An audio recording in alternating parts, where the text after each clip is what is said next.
once a miser went to a priest for a prayer. ഒരിക്കൽ ഒരു പിശുക്കൻ പ്രാർത്ഥനയ്ക്കായി ഒരു പുരോഹിതനെ കാണാൻ ചെന്നു.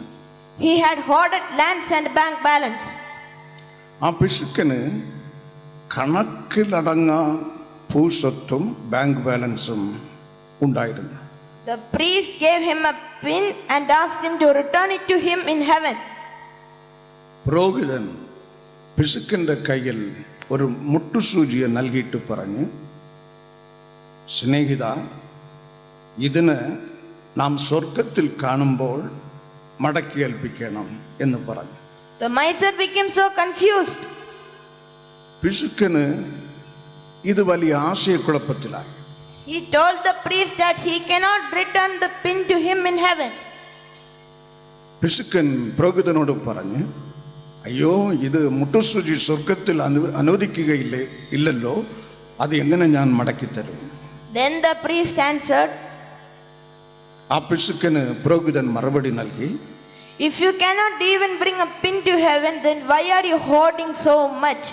അല്ലയോ മനുഷ്യ, ഒരു മുട്ടുസൂചി പോലും സ്വർഗത്തിൽ കൊണ്ടുപോകുവാൻ വിടുന്നില്ല എങ്കിൽ ഇത്ര അധികം ഭൂസ്വത്തും കണക്കിലടങ്ങാൻ ബാങ്ക് ബാലൻസും നീ ചെറുക്കൂട്ടി വയ്ക്കുന്നതിന്റെ കാരണം എന്താണ്? Hearing the priest's word, the miser's heart became pierced.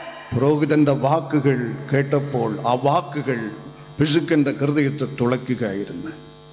He changed his mind and ways and became liberal. പിശുക്കൻ തൻ്റെ മനസ്സും നടപ്പും നേരെയാക്കി ഒരു ധാരാളിയായി തീർന്നു. Dear beloveds in Christ, ക്രിസ്തുവിൽ സഹോദരങ്ങളെ, we brought nothing into this world and can take nothing in return.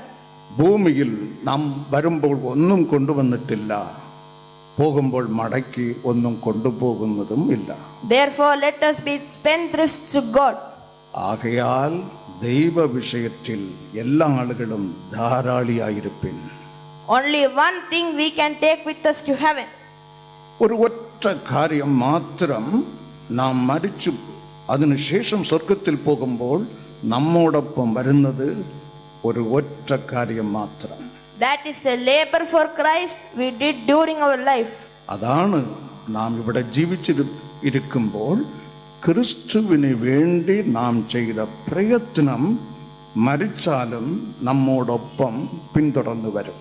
Revelations 14:13 says, വെളിപ്പാട് പുസ്തകം 14:13 ഇങ്ങനെ പറയുന്നു, those who lived a life of good faith and obedience towards God and word, their labor shall follow them. ക്രിസ്തുവിൽ ജീവിച്ച് ക്രിസ്തുവിൽ മരിക്കുന്നവരുടെ പ്രവൃത്തി അവരെ പിന്തുടരുന്നു. God bless you. ദൈവം നിങ്ങളെ അനുഗ്രഹിക്കുമാറാകട്ടെ.